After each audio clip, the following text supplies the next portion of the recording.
হরে কৃষ্ণ। সকলকে আবারও কৃষ্ণ প্রীতি শুভেচ্ছা জানিয়ে আমাদের ধারাবাহিক শ্রীমদ্ ভগবদ গীতার ক্লাসে আপনাদেরকে স্বাগতম জানাচ্ছি। আজ আমরা শ্রীমদ্ ভগবদ গীতার অন্তর্গত দ্বাদশ অধ্যায়ের 9 নম্বর শ্লোক নিয়ে আলোচনা করব। শ্লোকটি অত্যন্ত গুরুত্বপূর্ণ। যারা সাধন ভজন পথে এগোতে চাইছেন তাদের জন্য পরমেশ্বর ভগবানের খুব সুন্দর উপদেশ, এবং প্রত্যেকটি উপদেশের মাধ্যমে আমাদের জীবন পরিবর্তন হতে পারে। তো চলুন শুরু করি। শুরুতে ছোট্ট একটা অনুরোধ, যারা চ্যানেলের প্রথমবার এসেছেন অবশ্যই চ্যানেলটি সাবস্ক্রাইব করবেন, ভিডিওটি অবশ্যই লাইক এবং শেয়ার করবেন। তো চলুন শুরু করি।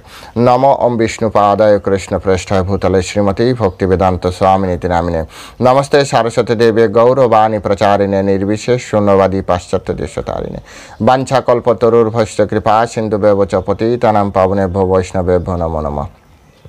जय अनंत कोटि वैष्णव वृंद की जय, शिला प्रभुपाद की जय, निताय गौर शीतनाथ प्रीति परमानंदे हरि बोल। हरे कृष्णा कृष्ण कृष्ण हरे हरे, हरे राम राम राम हरे हरे। ओम नमो भगवते वासुदेवाय। ओम नमो भगवते वासुदेवाय। ओम नमो भगवते वासुदेवाय। श्रीमद् भगवद गीता द्वादश अध्याय भक्ति योग श्लोक नंबर 9। अथवा चित्तं समाधातुं न शक्नोषि मयि स्थिरम् अभ्यास योगेन ततो माम इच्छा अप्तुम धनंजय। अथवा चित्तं समाधातुं न शक्नोषि मयि स्थिरम् अभ्यास योगेन ततो माम इच्छा अप्तुम धनंजय। हरे कृष्ण। এখন আমরা এই সংস্কৃত শ্লোকের শিলা প্রভুপাদ কর্তৃক যে বাংলা ভাষানুবাদ দেওয়া হয়েছে সেই ভাষানুবাদ আমরা শ্রবণ করব। অনুবাদ। হে ধনঞ্জয়, যদি তুমি স্থিরভাবে আমাতে চিত্ত সমাহিত করতে সক্ষম না হও তাহলে অভ্যাস যোগের দ্বারা আমাকে প্রাপ্ত হতে ইচ্ছা করো। আমি আরেকবার পড়ছি। হে ধনঞ্জয়, যদি তুমি স্থিরভাবে আমাতে চিত্ত সমাহিত করতে সক্ষম না হও তাহলে অভ্যাস যোগের দ্বারা আমাকে প্রাপ্ত হতে ইচ্ছা করো। হরে কৃষ্ণ। জয় শিলা প্রভুপাদ কি জয়। এখন আমরা শিলা প্রভুপাদ কর্তৃক এই সংস্কৃত শ্লোকের উপরে যে তাৎপর্য প্রদান করা হয়েছে, সাথে সাথে শিলা বলদেব বিদ্যাভূষণ এবং বিশ্বনাথ চক্রবর্তী ঠাকুর ওনারা যে তাৎপর্য প্রদান করেছেন সেই তাৎপর্যের আলোকে আমরা এই শ্লোকটি হৃদয়ঙ্গম করার চেষ্টা করব, শেখার চেষ্টা করব যে এই শ্লোকের মাধ্যমে কিভাবে আমরা ভক্তি জীবনে এগোতে পারি এবং ভৌতিক জীবনেও আমরা স্থির থাকতে পারি। তাই উভয় দিক থেকে এই শ্লোকটি অত্যন্ত গুরুত্বপূর্ণ। দুইও অ্যাঙ্গেল থেকে এখানে আপনি বিচার করতে পারবেন। যদি আপনি সুন্দরভাবে বিচারশীল ব্যক্তি হন তাহলে আজকের ভিডিও আপনার জন্য, এবং আপনি যদি ভক্তি জীবনে এগোতে চান তাহলেও আজকের ভিডিও আপনার জন্য। তা না হলে এই ভিডিওটি আপনার কোনো কাজে আসবে না। তো প্রথমে আমরা দেখি যে পরমেশ্বর ভগবান শ্রীকৃষ্ণ কেন এখানে এই ধরনের কথা বললেন। এর পিছনের যে যুক্তি, সেই যুক্তিটি বা কী। তার আগের শ্লোকে 8 নম্বর শ্লোকে আমি আগেও বলেছি যে ভগবদ গীতা একটি ধারাবাহিক আলোচনা। কেউ যদি আগেরটি সুন্দরভাবে না বোঝে পরের শ্লোকটি সুন্দরভাবে বুঝতে পারবে না। আগের শ্লোকে অর্থাৎ আজ আমরা আলোচনা করছি 9 নম্বর 8 নম্বর শ্লোকে পরমেশ্বর ভগবান একটি সুন্দর কথা বললেন। ময়ি এব মন অধচ্ছ ময়ি বুদ্ধি নিবাসবয় নিবসস্বসি ময়ি এব অথ ঊর্ধ্বম ন সংশয়।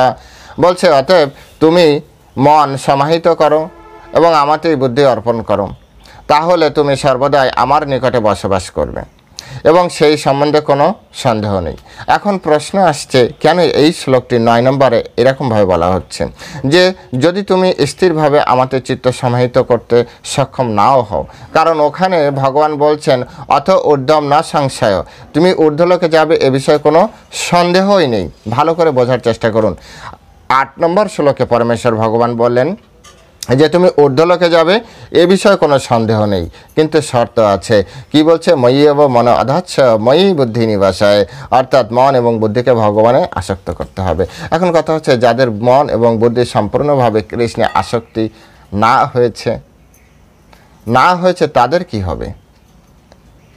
তাদের জন্য কি আছে? সবাই তো একই রকম থাকে না, এই জগতে সবাই তো একই রকম থাকেন নয়। ভগবত প্রাপ্তির জন্য প্রেম প্রয়োজন। সেই প্রেমটি কিভাবে আসে সেটি আমাদেরকে বুঝতে হবে। ভগবান বললেন ময়ি এবং মন আধাচ্ছ, হ্যাঁ, মানে ভগবানে মন স্থির করো, মন যাতে ভগবানে আসক্ত হয় সেই সকল ব্যক্তিদের জন্য অবশ্যই ঊর্ধ্বলোকে যাবে। তো আসুন বিষয়টা পুরো ডিটেলস চৈতন্য চরিতামৃতে খুব সহজভাবে বলা আছে, এই বিষয়টা আমরা একবার একটু দেখি কিভাবে এই আসক্তি অবস্থায় আছে বা স্থির অবস্থায় আসে। বলছে, ভালো করে মনোযোগ দিয়ে শুনবেন। কোনো ভাগ্যে কোনো জীবের শ্রদ্ধা যদি হয়, তবে সেই জীব সাধু সঙ্গ করায়। সাধু সঙ্গ হইতে হয় শ্রবণ কীর্তন, সাধন ভক্তের হয় সর্ব অনর্থ নিবৃতন। অনর্থ নিবৃত্তি হইতে ভক্তি নিষ্ঠা হয়, নিষ্ঠা হইতে শ্রমণাদের রুচি উপজয়। রুচি হইতে হয় তবে আসক্তি প্রচুর, আসক্তি হইতে চিত্তে জন্মে বৃত্তির অঙ্কুর। আর সেই রতি গাঢ় হইলে ধরে প্রেমানাম, সেই প্রেম প্রয়োজন সর্বয়ানন্দ ধাম। অ্যাকচুয়ালি পরমেশ্বর ভগবান প্রাপ্তির জন্য প্রেম প্রয়োজন। এখন প্রেম প্রয়োজন তো আসতে যে আমাদের কী কী দরকার হচ্ছে। এক, প্রথমে বলছে কোনো ভাগ্যে কোনো জীবের শ্রদ্ধা যদি হয়, অনেক জন্ম তপস্যার ফলে কোনো জীবের যদি হৃদয়ে শ্রদ্ধা উৎপন্ন হয়, শ্রদ্ধা অনেক ভাগ্য অনেক জন্ম ধরে কেউ যদি ভক্ত সেবা করে, ভগবানের আরাধনায় ব্যস্ত থাকে, তাহলে কোনো একদিন কি হয়, শ্রদ্ধা তৈরি হয়। এই শ্রদ্ধা কি হয়, শ্রদ্ধা যখন হয় তখন ওই ব্যক্তি সাধুসঙ্গ করছে। দেখুন আমরা মন্দিরে প্রচার করছি, ক্যাম্পাসে প্রিচিং করছি, আমরা জানি যে হাজার ব্যক্তি আসছে, অনেক ব্যক্তি এসে আমাদের দিকে তাকাচ্ছেও না। আবার কেউ এসে ঘন্টাকে ঘন্টা আমাদের সামনে দাঁড়িয়ে কথা বলছে, রোদ্রে, হ্যাঁ, গা দিয়ে ঘাম ঝরছে, তথাপি দাঁড়িয়ে কথা শুনছে, তার প্রশ্নের উত্তর সে জানার চেষ্টা করছে। একই মন্দির, একই ব্যক্তি, একই পরিবেশ, কিন্তু দু ধরনের আলোচনা, দু ধরনের ঘটনা ঘটছে। এর পিছনে কারণ কি? একজন তো ফিরেই তাকাচ্ছে না, আর একজন হচ্ছে সাধুদের ছাড়ছেও না। প্রসাদের সময় হয়ে যাচ্ছে, তথাপি তার প্রশ্ন, প্রভু আর একটা প্রশ্ন, প্রভু এই প্রশ্নের উত্তর দিয়ে আপনি প্রসাদ পেয়ে আসেন, আমি দাঁড়াচ্ছি। সেও প্রসাদ পায়নি, এমনও দিন আমরা দেখেছি প্রসাদ পায়নি, দাঁড়িয়ে আছে, শুধু তার প্রশ্নের উত্তর নিচ্ছে, শুধু তার প্রশ্নের উত্তর। এবং তাও জড়জাগতিক ভৌতিক জগতের উন্নতির জন্য কোনো প্রশ্ন না, সম্পূর্ণ আধ্যাত্মিক জগতের উন্নতির জন্য প্রশ্ন। আবার কাউকে বলছে প্রভু আসুন, না না আমার সময় নেই। এর পিছনে কারণ কি? তাকাচ্ছে না। তো এখানে সেই কথাটি বললেন, কোনো ভাগ্যে কোনো জীবের শ্রদ্ধা যদি হয়, সে তবে সেই জীব সাধু সঙ্গ করায়। সাধু সঙ্গের জন্য পূর্ব জীবনে আমাদের কি দরকার? ভাগ্য, শ্রদ্ধা, ভাগ্য দরকার। সেই ভাগ্যের ফলে শ্রদ্ধা উদয়, সাধুতে শ্রদ্ধা, ভগবানের শ্রদ্ধা, ভগবানের নামে শ্রদ্ধা, প্রসাদের শ্রদ্ধা, এগুলি এমনি হয় না। অনেক জীবন তপস্যার জন্য, তপস্যার ফলে তারপরে আমাদের এই শ্রদ্ধা উদয় হয়। এই শ্রদ্ধা উদয় হলে কি হয়? সাধুসঙ্গ হইতে হয়। সাধুসঙ্গ হইতে হয় শ্রবণ কীর্তন। শ্রবণ কীর্তন হচ্ছে অর্থাৎ সাধুমুখে আপনি কথা শ্রবণ করছেন, আপনার মনের কথা আপনি কীর্তন করছেন। তো সাধুসঙ্গে আপনার যখনই সাধুসঙ্গ হবে তখনই আপনার কী হবে? শ্রবণ কীর্তন হবে। আর এই শ্রবণ কীর্তন হলে কি হয়? শ্রবণ কীর্তন হওয়ার পরে কি হয়? সাধন ভক্তরায় সর্ব অনার্থ নিবৃতন। যে সকল অনার্থের কারণে একজন ভক্ত এই ভক্তি জীবনে আসতে পারছিল না, তার কিছু প্রশ্ন ছিল, যে প্রশ্নের উত্তর সে পাচ্ছিল না, সেই প্রশ্নের উত্তরগুলো সে পেয়ে যাবে। যেসব বিষয়গুলো সে আটকে ছিল, সেসব বিষয়গুলো তার দরজা উন্মোচন হয়ে যাবে, সে ভক্তির রাজ্যে প্রবেশ করতে পারবে। কারণ এই জগতে সকলেই ভক্তি ফোল্ডার নিয়ে এসেছে, কিন্তু সেই অ্যাপসটি কি বলা যায়, যে অ্যাপসটি ওপেন করার মতো স্থিতি বা সময় সুযোগ হচ্ছে না একজন ব্যক্তির। এটি হচ্ছে কিন্তু একটি সবথেকে বড় পার্থক্য। এছাড়া আর কোনো পার্থক্য আমার চোখে ধরা পড়ে না। সকলের হৃদয়ে কৃষ্ণের সহজাত প্রেম আছে। কেউ সেই ফোল্ডার খুলে বা সেই দরজা খুলে প্রেম রাজ্যে প্রবেশ করেছে, আর কেউ সেই দরজার চাবিটি হারিয়ে ফেলেছে, অথবা চাবিটি সে খুঁজে পাচ্ছে না। এই সময়, এই মুহূর্তে সে যদি সাধুসঙ্গ করায়, তাহলে সেই সাধুসঙ্গ উপযুক্ত চাবির মাধ্যমে তার যে প্রশ্ন নামক যে তালা ছিল, সেই তালা খুলে দেবে এবং সে প্রেম রাজ্যে প্রবেশ করবে। তাই বলছে যে সাধুসঙ্গের মাধ্যমে সর্ব অনার্থ, যে অনার্থের কারণে সে কৃষ্ণ প্রেমের রাজ্যে প্রবেশ করতে পারছিল না, সেই প্রবেশ রাজ্যে সে প্রবেশ করতে পারবে। তারপরে বলা হচ্ছে অনর্থ যদি নিবৃত্তি হয় তাহলে ভক্তি নিষ্ঠা হয়। হ্যাঁ, তখন সে ভগবানকে জানতে পারে, ভগবানের ভক্তি করাই হচ্ছে যথেষ্ট, ভগবানই একমাত্র সব কিছুর মালিক। যেভাবে ভগবদ গীতায় বলেছেন, বহুনাম জন্ম নাম অন্তে জ্ঞানবান মাম প্রপদ্যতে বাসুদেব সর্বমিতি স মহাত্মা সুদুর্লভ। এই ধরনের মহাত্মা অত্যন্ত দুর্লভ, এবং বহু বহু জন্মের পরে একজন মহাত্মা জানতে পারে যে পরমেশ্বর ভগবান শ্রীকৃষ্ণই হচ্ছে সব কিছুর ইতি, বা সব কিছুর মধ্যে তিনি আছেন। এগুলি জানার এবং বোঝার জন্য অত্যন্ত গুরুত্বপূর্ণ হচ্ছে আমাদের শাস্ত্র অধ্যয়ন, সাধুসঙ্গ। সাধুসঙ্গের মাধ্যমে আমাদের ভক্তি নিষ্ঠা হচ্ছে। আর ভক্তি যখন নিষ্ঠা হয় তখন কি হয়? শ্রবণাদ্যে রুচি উপজয়। আপনি ভগবত কথা শ্রবণ করতে পারছেন কিনা, আপনি ভগবানের কথা, এই যে এতক্ষণ পর্যন্ত আপনি ভগবানের কথা শ্রবণ করতে পেরেছেন, মানে আপনার ভগবানের প্রতি কি হচ্ছে? রুচি তৈরি হচ্ছে। শ্রবণাদি কথায় রুচি তৈরি হচ্ছে। অনর্থ নেই আপনার জীবনে, অনর্থ নেই। অনর্থ যখনই চলে যাবে তখনই ভক্তি নিষ্ঠা হবে। আর ভক্তি যদি নিষ্ঠা হয় কীভাবে বুঝবেন? আপনার ভগবানের কথা শ্রবণ করতে, ভগবানের কথা কীর্তন করতে আপনার খুব ইচ্ছা হচ্ছে, তাহলে বুঝতে হবে যে আপনার ভক্তি নিষ্ঠা হয়েছে।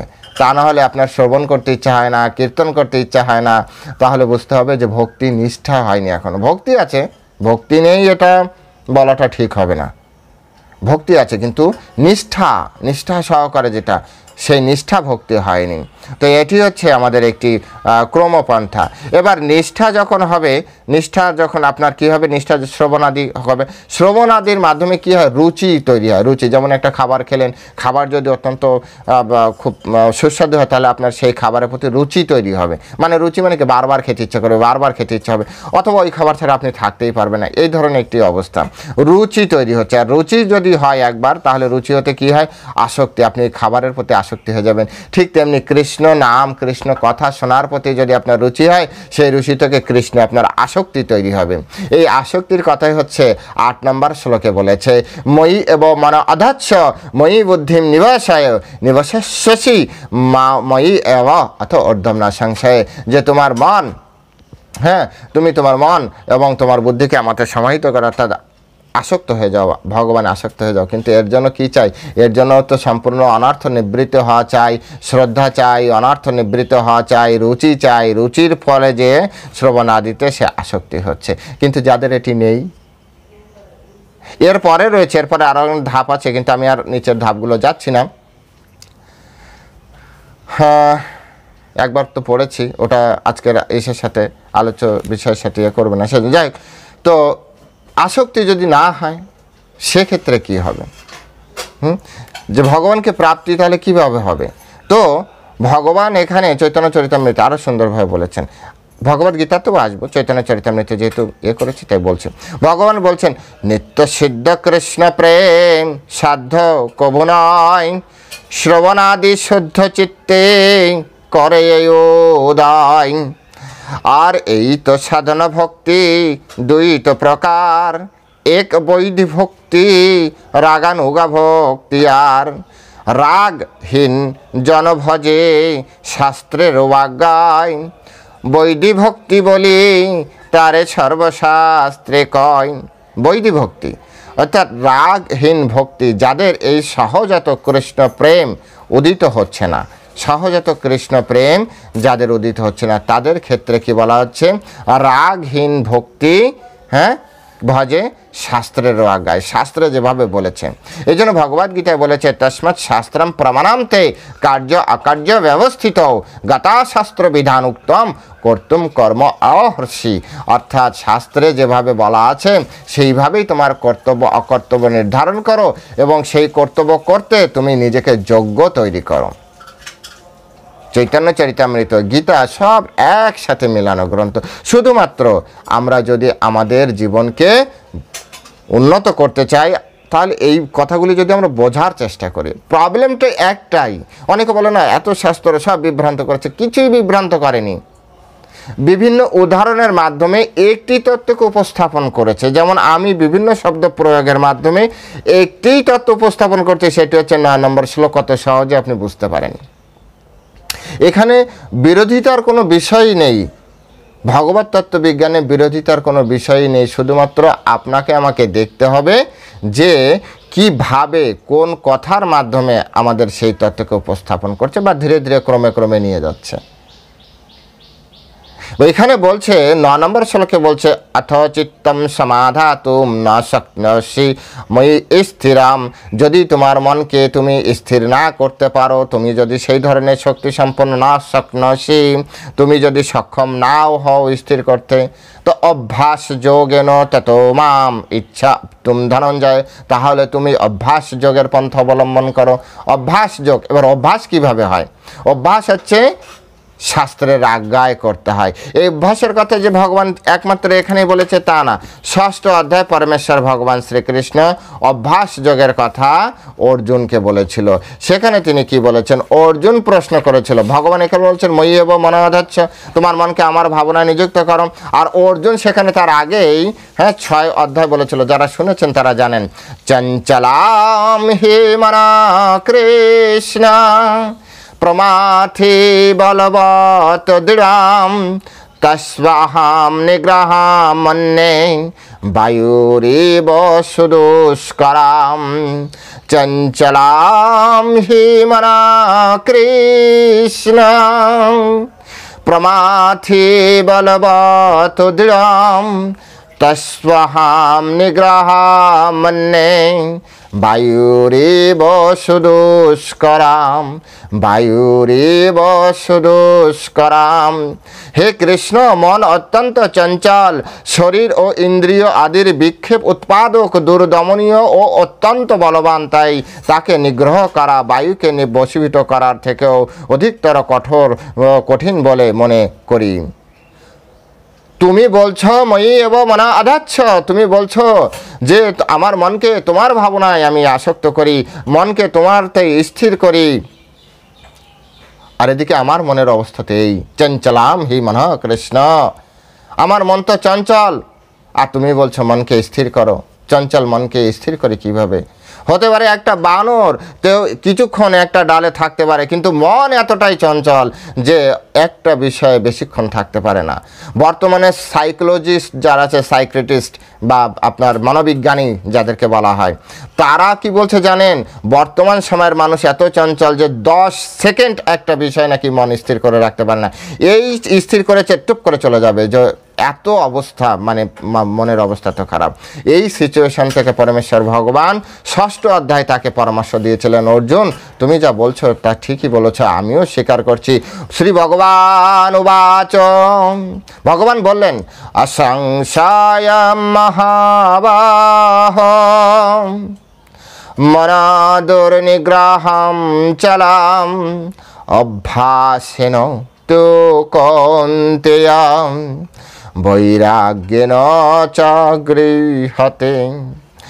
অসংশয়ম মহাবাহো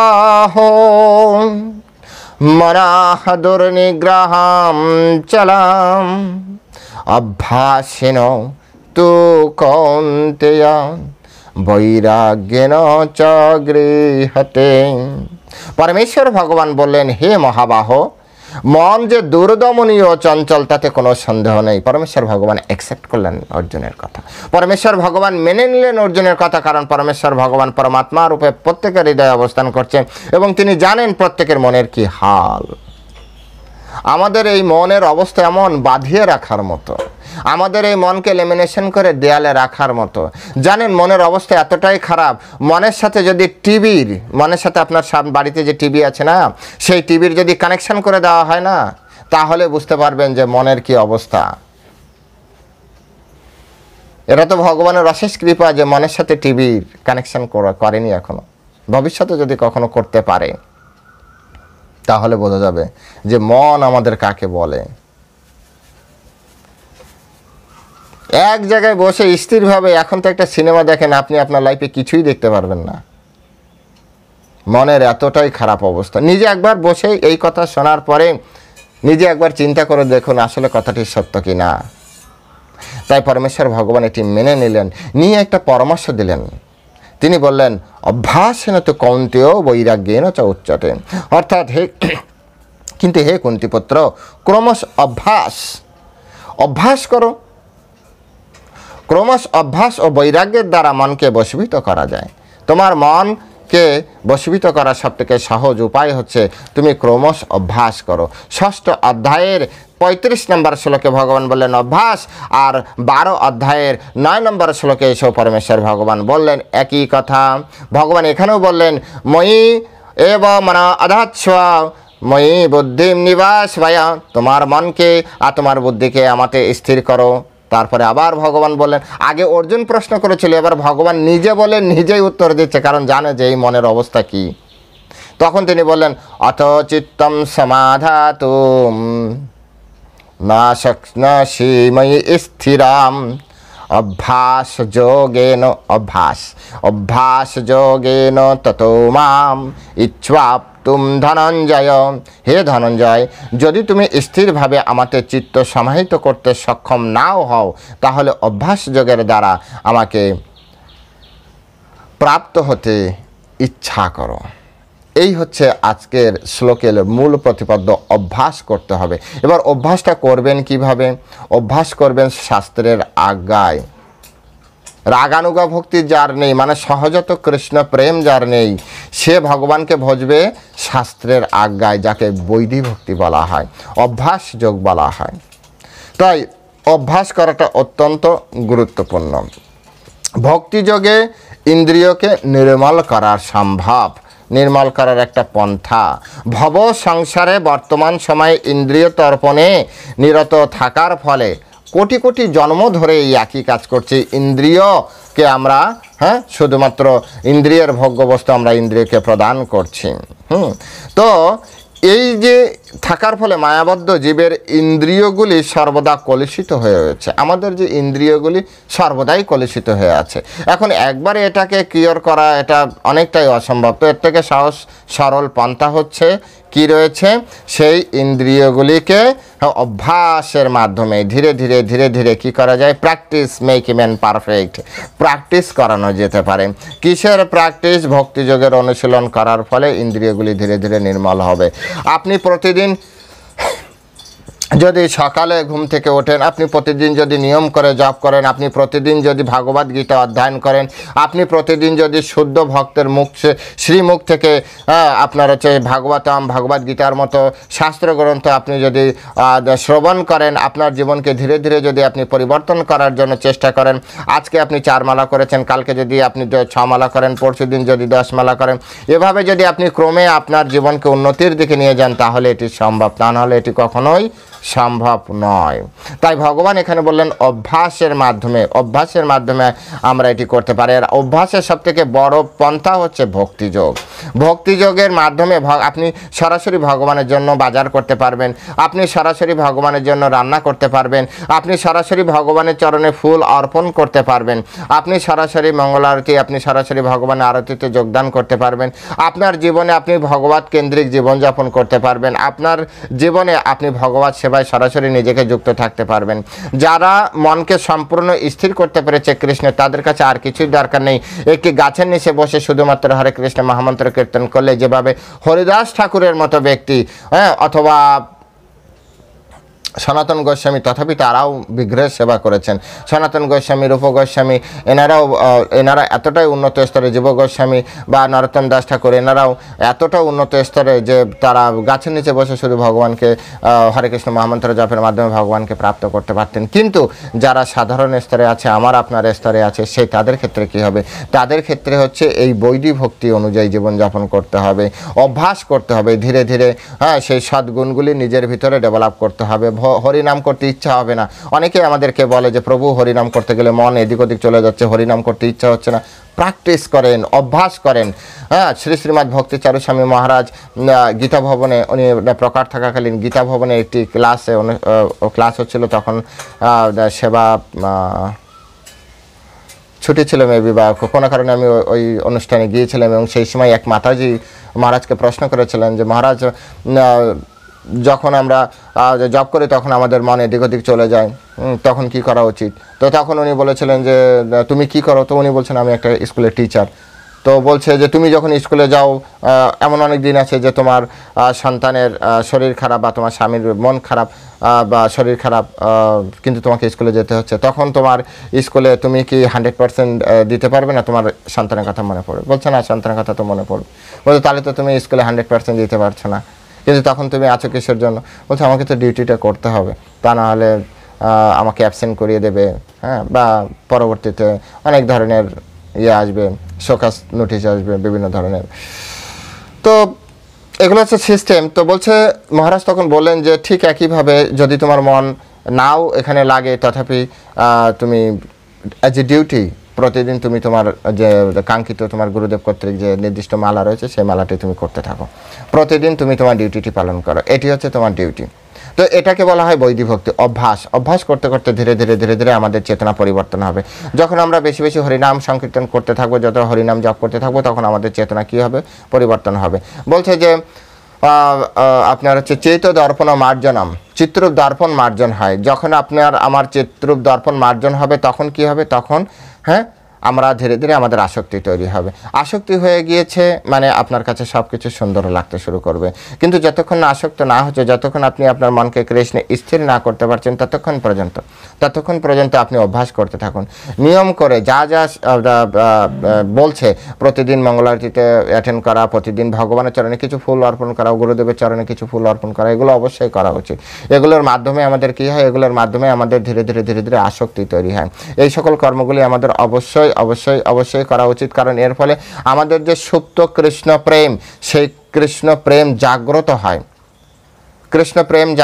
হয়। এগুলি বুঝতে হবে। যেমন দেখুন, একটা জড়জাগতিক উদাহরণ দেওয়া যেতে পারে। বিবাহের পরে প্রথম যখন বিশেষ যখন সনাতন ধর্মে বিবাহের পরে কন্যা যখন তার শ্বশুরবাড়ি আসলো, তখন শ্বশুরবাড়ির সব কিছুই না তার কাছে নূতন। তারপরে নূতন থাকলেও হঠাৎ করে সে বাবার বাড়ি থেকে শ্বশুর বাড়ি এসেছে, রান্নাঘর কোথায় হঠাৎ করে জানে না। অবশ্যই এখনকার কথা না, এখন তো সব কিছু জেনে শুনে বিবাহ করছে। আমি ঠিক সনাতন ধর্মের অ্যাজ ইট ইজ এর কথা বলছি, যে নূতন এসছে, রান্নাঘর কোথায় জানে না, কোথায় কি আছে, কে কি হয়, অনেক সময় সকলকে চেনে না। তো ধীরে ধীরে আস্তে করে এই সংসারের সাথে মানাতে একদিন এই সংসার তার নিজের হয়। আর তার যে ছোটবেলা থেকে যেখানে সে জন্মগ্রহণ করেছিল, সেই মানে কি বলা যায় যে পিত্রালয়, হ্যাঁ, তার বাবার বাড়ি তার কাছে পর হয়ে যায়, এবং সে তার শ্বশুর তার নিজের বাড়ি হিসেবে চিন্তা করতে থাকে, এই বাড়িটি হচ্ছে আমার বাড়ি, এই বাড়িটা আমার স্বামীর বাড়ি। ঠিক একইভাবে সেবার মাধ্যমে, ভক্তির মাধ্যমে, অভ্যাসের মাধ্যমে সকলের সাথে রিলেশন বিল্ড আপ হয়। ভগবানের সাথেও রিলেশন বিল্ড আপ হবে, ভগবানের প্রতি আসক্তি হবে।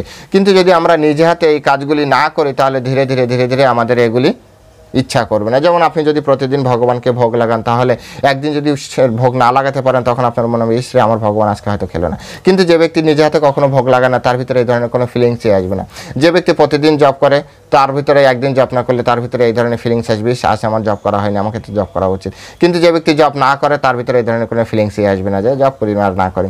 যে ব্যক্তি প্রতিদিন ভগবানের চরণে পুষ্প অর্পণ করে, যে ব্যক্তি প্রতিদিন গুরুদেব শিল প্রভুপাদের চরণে পুষ্প অর্পণ করে, তার একদিন পুষ্প অর্পণ না করলে তার ভিতরে এক ধরনের গিল্টি ফিল হবে যে না, আমি তো আজ ভগবানের চরণে ফুল অর্পণ করিনি, আমি শ্রী গুরুদেবের চরণে ফুল অর্পণ করিনি, আমি শিল প্রভুপাদের চরণে ফুল অর্পণ করিনি। তো অবশ্যই এটি করা উচিত। কীভাবে করব, কখন করব? ঠিক আছে, একসময় যে আজকে আরতির সময় করা হয়নি, একসময় যে অবশ্যই করব। কিন্তু যে ব্যক্তি রেগুলার এটি করছে না, তার জন্য এটি হোক বা না হোক তাতে তার কিছু যায় আসে না। হ্যাঁ, তো এভাবে ধীরে ধীরে কি হয়, অভ্যাসের মাধ্যমে আমরা ভগবানের প্রতি আমরা আসক্ত হতে পারি, আমাদের মনকে ভগবানে কেন্দ্রীভূত করতে পারি। দেখবেন আমাদের মন্দিরে অনেক ব্যক্তি আছে যারা রেগুলার, অসুস্থ হলেও তারা রেগুলার মঙ্গল আরতিতে যায়। হ্যাঁ, রেগুলার মঙ্গল আরতিতে যায়। এর পিছনে তাদের সাথে তারা এটা মানে একটা দৈনন্দিন জীবনে একটা পার্ট হয়ে গিয়েছে। হ্যাঁ, তো এটা একটা গুরুত্বপূর্ণ ভক্তের একটা লক্ষণ, বৈদিক ভক্তির একটা লক্ষণ, যে ভগবানে আসক্ত হয়ে গেছে। এটাকে দুইভাবে ব্যাখ্যা করা যেতে পারে। হয়তো সে বৈদিক ভক্তিতে আছে, কঠোরভাবে অভ্যাস করছে, অথবা কঠোরভাবে অভ্যাস করতে এখন তার আসক্তি তৈরি হয়ে গেছে, এখন সেটা ছাড়া আর থাকতে পারে না, তাই অসুস্থ অবস্থায় এসে চলে আসছে। তাই আমাদের এই শ্লোকের মাধ্যমে আমাদেরকে ভগবান খুব সুন্দরভাবে শেখাচ্ছেন যে প্রথম দিকে আমাদের গীতা পড়তে ইচ্ছা হয় না, কিন্তু ধীরে ধীরে না, আমাদের দীক্ষা নিতে হবে, গীতা তোমাকে পড়তে হবে। গীতা পড়তে গীতার ইন্টারেস্ট আসে, গীতা আমাদের ভিতরে আস্তে আস্তে প্রকটিত হতে থাকে, গীতার জ্ঞান আমাদের সাথে রিলেশন তৈরি করতে থাকে, কৃষ্ণ আমাদের সাথে রিলেশন তৈরি করতে থাকে। তাই কৃষ্ণের জ্ঞান আমাদের ভিতরে একটা আলোড়ন তৈরি করতে থাকে, ফলে আসক্তি তৈরি হয়, একটা সম্পর্ক তৈরি হয়, তখন গীতা পড়তে ধীরে ধীরে ভালো লাগে। শ্রীমদ্ ভাগবতম অনেক বড় গ্রন্থ, কারো হয়তো ইচ্ছা করে না, তো তখন ধীরে ধীরে ধীরে ধীরে ধীরে পড়তে পড়তে পড়তে পড়তে পড়তে পড়তে তার কী হয়, তার ধীরে ধীরে ধীরে ধীরে ওই শ্রীমদ্ ভাগবতমের সাথে সম্পর্ক তৈরি হয় এবং ধীরে ধীরে সে ওটার প্রতি আসক্ত হয়ে পড়ে। তো এভাবেই মন সবসময়, না আজ যদি আমি এটা না করি আমার ভালো লাগছে না, আমাকে এটা করতেই হবে। হ্যাঁ, অনেক সময় সে অনেক বিজি লাইফে থাকার পরেও অন্তত 5 মিনিট সময় করে একটু হলেও শ্রীমদ্ ভগবদ গীতা পড়ছে, একটু হলেও সে ভগবানের নাম জপ করছে। এটি একটি গুরুত্বপূর্ণ বিষয়। এই কথাটি এই শ্লোকে বলেছে যে যদি বা যারা ভগবানের সাথে পূর্ণরূপে আসক্ত, যাদের মনকে ভগবানে দিয়ে দিয়েছে, হ্যাঁ, এই ধরনের যারা নয়, যারা তার মনকে কৃষ্ণের ভাবনায় নিযুক্ত করে ফেলেছে, সম্পূর্ণভাবে মনকে ভগবানে সমাহিত করেছে, হ্যাঁ, যাদের মনে আর কিছু নেই, একমাত্র কৃষ্ণের সেবা ছাড়া আর কিছু নেই, যে এটি আমার সেবাই, এটি আমার ধর্ম, ব্যাস। কৃষ্ণ, আরে কৃষ্ণ তো তোমাকে উদ্ধার করবে কি না করবে সে তো কৃষ্ণ জানে, আমি এত কিছু জানি না, আমার কাজ হচ্ছে গুরুদেব কর্তৃক আমাকে এই সেবা পেয়েছে, এই পর্যন্ত আমি জানি। তো এই যে এই স্তরে যারা আসতে পারেনি তাদের জন্য বলছে তারা এই সবগুলো সুন্দরভাবে করবে। এগুলো করার মাধ্যমে তাদের জীবন ধীরে ধীরে ওই স্তরে আসবে। ময়ী এবং মন অধচ্ছ, অর্থাৎ 8 নম্বর শ্লোকে আসার জন্য যারা এসছে, যারা পৌঁছে গেছে তাদের কথা আলাদা, কিন্তু যারা আসতে পারেনি তাদের জন্য বলছে অথবা আর যদি, হ্যাঁ, বলছে অথবা চিত্তম সমাধাতুম না শক্নোষি ময়ি স্থিরাম, যদি কেউ তার মনকে কৃষ্ণের ভাবনায় নিযুক্ত না করতে পারে তাহলে সেজন্য অভ্যাস যোগে যুক্ত থাকে, অবশ্যই অভ্যাস করে, প্রতিদিন নিয়ম করে সব কিছু সুন্দরভাবে ভগবানের নাম কীর্তন, সাধু সঙ্গ, ভগবানের মন্দির মার্জন, এই সবগুলি যাতে করে, তার ফলে কি হবে, ধীরে ধীরে ধীরে ধীরে ধীরে ধীরে, হ্যাঁ, তার চেতনা ভগবানে আসক্ত হবে। হরে কৃষ্ণ, সকলে ভালো থাকবেন। আজ এ পর্যন্তই। জয় শিল প্রভুপাদ কি জয়।